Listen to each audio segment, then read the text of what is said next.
Welcome and bienvenidos to our new program called Next Generation, highlighting the many creative journeys of next generation leaders. In this series, I will bring you the stories of young leaders in science, literature, medicine, education, and business. Those who have chosen to reach further, travel farther, innovate, and take the risks often necessary to make a difference in their own lives, in those of their families, their communities, and someday in the world.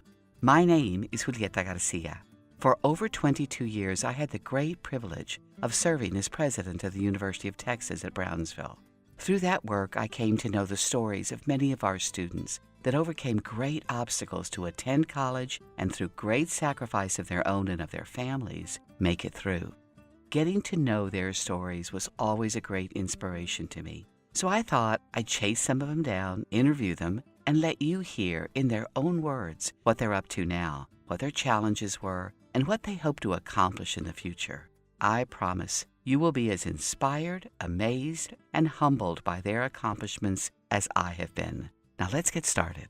We have the great pleasure today to be interviewing Yvette Garcia.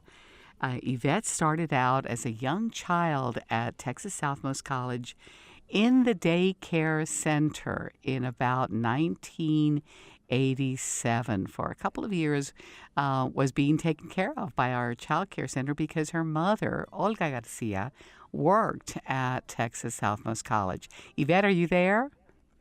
I am. Thank you for having me, Dr. Garcia. Al contrario. Thank you so much for your patience and with our program today and for agreeing to be part of the story of Next Generation graduates. I'm going to go ahead and try to recall some of your path toward where you are today. So you were at the university as a young child at the community college, and your mom was working there. And so she worked for a long, long time there. How long did she work at both the college and the university? Years. 32 years. 32. Yes, ma'am. So your whole growing up. She started as a work study there, and then eventually moved to information technology there at what was known as UT Brownsville. That's right. And she became known to many, many people because she was our connector. If you could get Olga Garcia's attention, you were connected to the world. And so everybody was very gracious to your mom, and she was very generous with her skills with us. And so you grew up really on a campus then, in many ways. Yes, I did. I remember when she would take me on to the university, like in the weekends, if she had to do some stuff, I would go to her work there, sit down. I would use her little board that she had while she did stuff for work. So a lot of memories there at the university. That's wonderful. And so during that time, you had to begin to imagine yourself at the university. Did that begin to spark some interest for you? Yes. As a very young child, my mom had me in a lot of the programs that the university had to offer. So, I was always involved, got to see what the university programs had, see the different things that they offered there. So initially when I first, was in college, I was thinking I was going to go to UT Brownsville. But I eventually ended up at UT Pan American, or what was known as UT Pan American. And so let's talk about that for a minute. You were first at Hannah High. You were in their magnet program for the health professions. Is that right? Ma'am. Yes, ma'am. And tell us about the influence one counselor might have had on you and your direction for study. So, Mr. Zamora, he was my high school counselor. And actually, I guess to go a little further back, he was my science teacher at Stell Middle School. And he eventually moved to Homer Hanna High School, and he was a counselor there for the magnet program. And my senior year of high school, he knew that I really wanted to be a pharmacist, and he told me about the cooperative pharmacy program at UT Pan American. And he told me that he thought I would be a great fit for the program and encouraged me to apply. And so you did. And how many students were accepted into that program? Because it was a very hard program to get into, as I recall. Yes, there were 12 students that were accepted every year. Okay, so you were one of 12 that got into the pharmacy program, and you had some experience at a pharmacy here in Brownsville working, Autry Pharmacy. Yes, ma'am. I did my rotations there at Autry Pharmacy my senior year of high school. And is that what finally made you think that maybe that was going to be your path and not another medical profession? Yes. My experience there at Autry Pharmacy was just such a great experience, and I saw what pharmacists could offer to the community that I decided that's what I wanted to do. And I guess when I grew up. Okay, so as I recall, the intent of that program was to kind of grow our own pharmacist, to take students from the Valley and the very best students and run them through a very long 6-year, very rigorous program, and then hope that they would stay in the Valley. Do you know if that happened for most of the students that were in that program? Yes, from all of my classmates, everyone stayed in the South Texas region.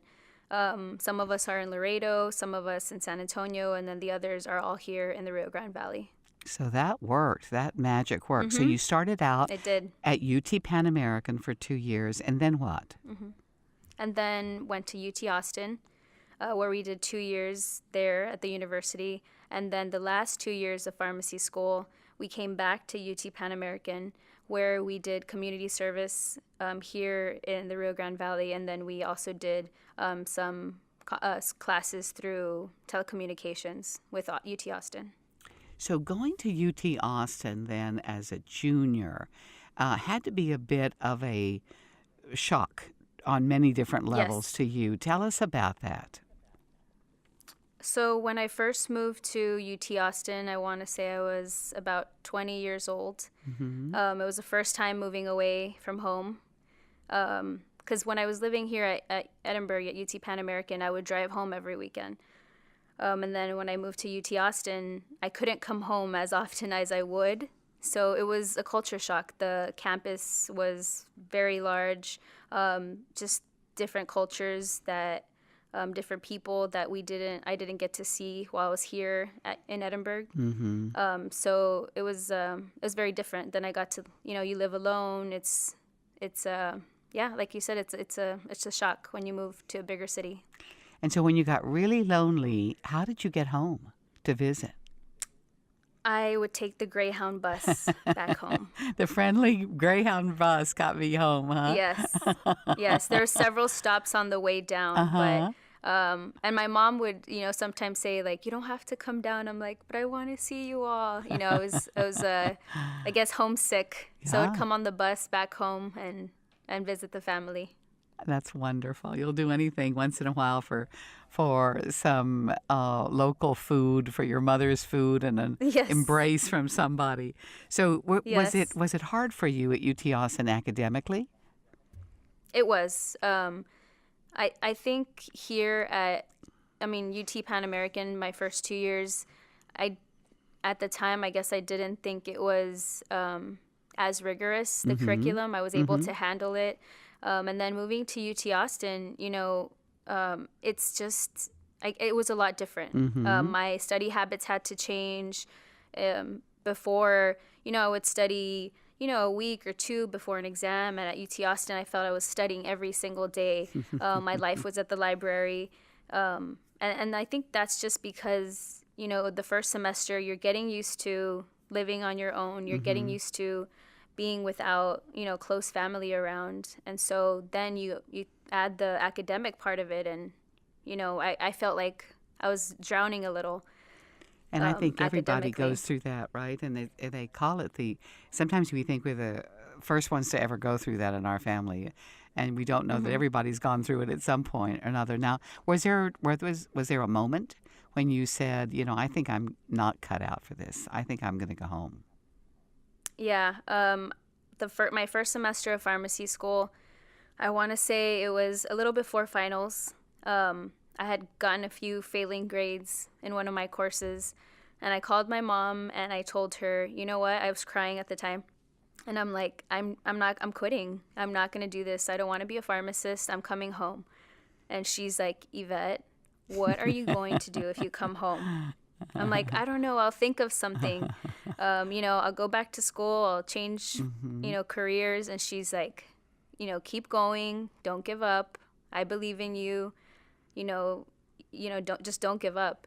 And at the time, it's funny because, yes, a C it's a passing grade, and I didn't have C's, I had D's. And my mom's like, well, at least you tried, or you're almost there. I'm like, Mom, I mean, that's not really the encouragement you want to give me. But that was the point where, she told me not to give up. And I said, you know what, I can't. Yeah. I need to keep trying and try my best. And she said, try your best. And if you decide after this semester this is something you really do not want to do, then we'll be behind you. But I know this is what you want to do, so don't give up. That was good advice, wasn't it, Yvette? It was. I know. I think to myself now, what would I have done if I had, actually just come home instead of, keep on going. So we won't have to go down that path because you did graduate, you did Yes. well, and now you have been a pharmacist for, 10 years or so? Yes, I graduated in 2008, so 10 years. 10 years. Isn't that wonderful? Well, persistence pays off, doesn't it? It does. It does. And so now you are a pharmacy preceptor for fourth-year pharmacy students, which means you kind of take them under your wing. What does that entail? So, either like their last year of pharmacy school, students, they choose to be at different sites. So they can, a pharmacy, for example. And what we do is we give students the opportunity to see what it's like to be a pharmacist. Like, so what on a day-to-day basis, what is it that we do? They can see real life experiences. They get to see what patients that we see. And then we also teach them from our experiences. So, there's a lot of students that over the years I've learned things in the profession that I give advice to them, like you're going to see this, or, these are things that you want to think of when you go on your next rotation. Because students have rotations of 6 weeks long, so they get to experience different parts of pharmacy, and then they can decide where they want to practice. It's very interesting because sometimes we think of pharmacy as only the kind at Walgreens or at an H-E-B, but your pharmacy has been in hospitals. Yes. And how does that differ from what the pharmacists might do in the more commercial areas? So hospital pharmacy is a little different in that we get. So the hospital, for example, is in acute. And it's acute disease states that we're trying to manage. So a patient comes in and I'm trying to think of an example, but they can get, for example, an infection in their blood that we need to treat acutely. So what we do is a physician will write an order for a medication or several medications. And what we do is we evaluate that patient. So every patient is different. So we're going to evaluate a patient's renal function. We're going to evaluate their kidney function, their other disease states. So we tie all that together and make sure that the patient's getting the appropriate medication for the disease state that's bringing them into the hospital. That's a very, very interesting. And so you are at a hospital is it Edinburgh?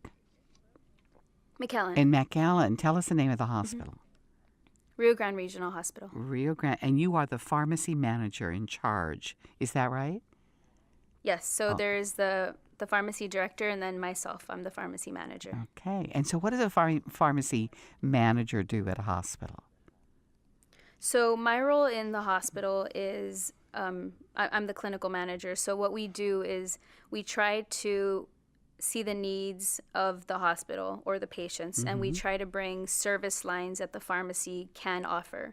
If there's a service line that we want to implement, then my role would be to get that service line accepted by the physicians, the hospital staff, the medical staff, and then I educate the pharmacist to that service line.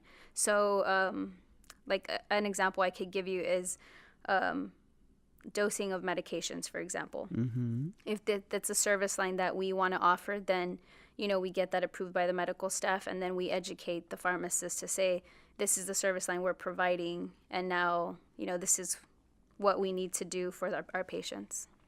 That's just really interesting. I don't think most people understand the complexity and the difference really between the kind of pharmacy work that you would do there versus someone might do at another kind of pharmacy, not at a hospital. So you do dosing medication, which involves kind of confirming and affirming the diagnosis the doctor has made with the medication and the dosage that is being given to the patient, along with whether or not other bodily functions are reacting to the medication. Is that right? So we look at, basically, it's the overall picture. What is this patient here for, and what's happening acutely, and we adjust medications to that. Yeah, that's amazing. That's really quite an awful lot of authority and quite a broad purview for a pharmacist to have. And again, I don't think we recognize how complicated that can be. So, as if that weren't enough, you also now have something to do with the Navy. Tell us about that work. I am a Navy reservist here in Harlingen, Texas. I've been a reservist for 3 years and maybe 6 to 7 months. Yeah. And I'm the officer in charge of my unit. And so you have a unit of how many men and women? We have 12 units, so 12 members in our unit. Okay. And tell me what a unit is in reserve readying for.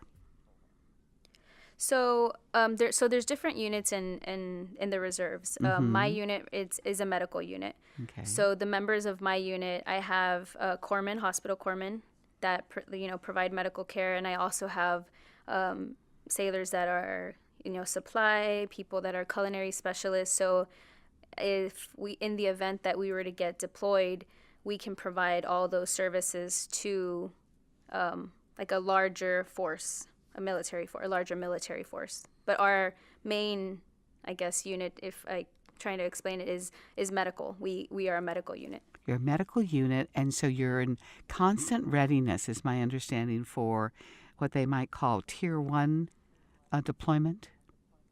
Yes. So my unit, for example, is an expeditionary medical force. And in October, we are a Tier 1 readiness, which means we can get deployed in 10 days notice. So what we're preparing for until then is to make sure we have our trainings and make sure we have vaccinations, make sure we're physically ready in the event we were to get called. So how do you practice? How do you ready for deployment like that? Is it all done here in the Valley, or is it also supplemented with elsewhere? It's here in the Valley, but it's also supplemented elsewhere. Every year we have annual training, and depending on what annual training you get chosen for, we have members that go to cold weather training, for example. We have members that get hot weather training, which we set up medical tents in a remote area, and we learn to do everything that we don't have the opportunity to do in, say, a smaller training unit. So once a year or more times than that, you go to training for the reserve? So it depends. Okay. We have to, I guess, are required to do 2 weeks of annual training, but we can get supplemented to get more than that. So, for example, you can, if you are selected, then you go for longer than 2 weeks. You can go for a month, 2 months. It really just depends on what the needs of the Navy are.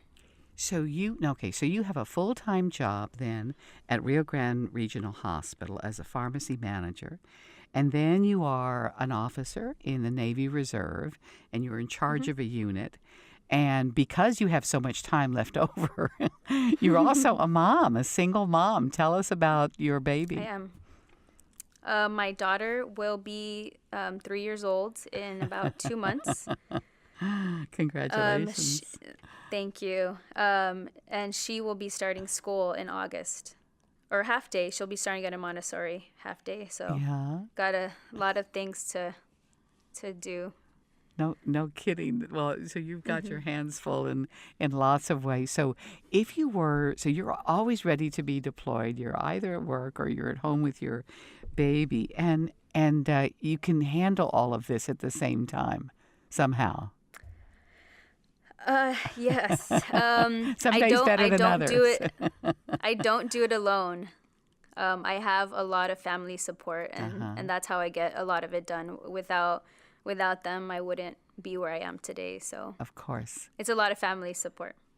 Well, let's talk about that for just a minute because none of us do this alone, do we? None of us get to school alone or through school alone or succeed in our career. So you have an ultimate goal that your family Yes, and you have been kind of sharing. And your ultimate goal is what? so my ultimate goal would be to be a chief executive officer or a chief operating officer of a hospital. That would be my ultimate career goal. And so you've also had training preparing for that. Yes. Tell us a little bit about that, please. So in preparation for that, I attended Trinity University to get their executive program of the Masters of Healthcare Administration. So it was a little less than 2 years, the program, but I did that in preparation of my career goal. And that's really so impressive. I mean, when we start out with a child care center several years ago, and then It's been a long journey. It's been a long journey, mija linda, and then all the way through school, through Stell, and then Hannah, and then UT Pan Am, UT Austin, back to Pan Am, in a hospital, in the Navy Reserves as an officer, and now a single mom, and now you're ready with your training, your master's degree from Trinity, to then take the next step. So someday you'll be calling me up to tell me that perhaps that opportunity has come through, and we'll do another interview with you because it's just very exciting to know of your path and your progress. Let me ask you a couple more questions. There are always people that help us, and you were starting to begin to talk about people who had helped along the way and that this isn't done by yourself. Who are the people? Are there a couple of people that you kind of think, boy, I just could never have done this without them? Yes, the first person, hands down, my mom.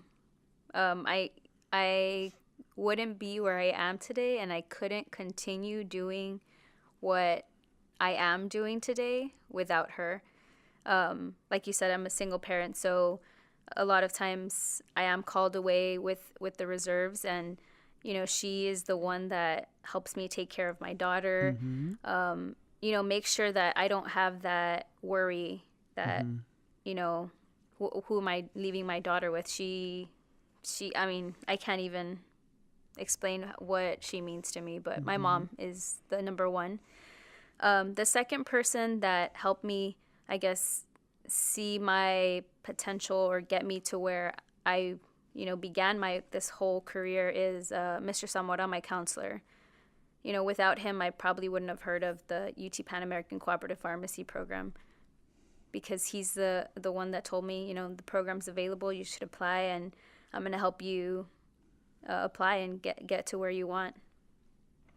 So there are always twists and turns in our lives, and it's very helpful for our students to get to hear some advice, some consejos from you, those who have already made it through that journey or are on their way. Pretend you have a group of students here in front of you today that are listening to your story and wondering, well, but that's Yvette. I don't know if I can do that. I don't know if I could be that strong and that persistent and that successful. What kind of consejos would you give our students? The advice that, and I mean, I always even tell myself this sometimes when I want to give up on stuff, is, don't give up. If you set your goal and your mind to what you want to do, and just keep trying as long as it takes you to get there. Not everything in life is easy, and I know people say that often, but it's not. You're going to have challenges. You're going to experience things that you probably didn't expect in life. but just take it as a learning experience and keep going forward. That's wonderful advice, Yvette. Thank you. Thank you so much for taking time to talk with us today, for teaching us about a well-worn path, a long path, but really that started out at a university and for many, many years stayed on a campus, from Brownsville to Edinburgh to Austin and back again to Edinburgh, and now continues to help other students in their own paths. We really appreciate you taking the time to tell your story, and we congratulate you. And we want to hear from you again as you continue on. So please stay in touch with us. I will. Thank you for having me. Thank you for giving me the opportunity. Al contrario. Hasta pronto, Yvette. Thank you. Bye-bye. Thank you. Bye-bye. Thank you for tuning in to Next Generation, a program highlighting the next generation of leaders in the Rio Grande Valley and beyond.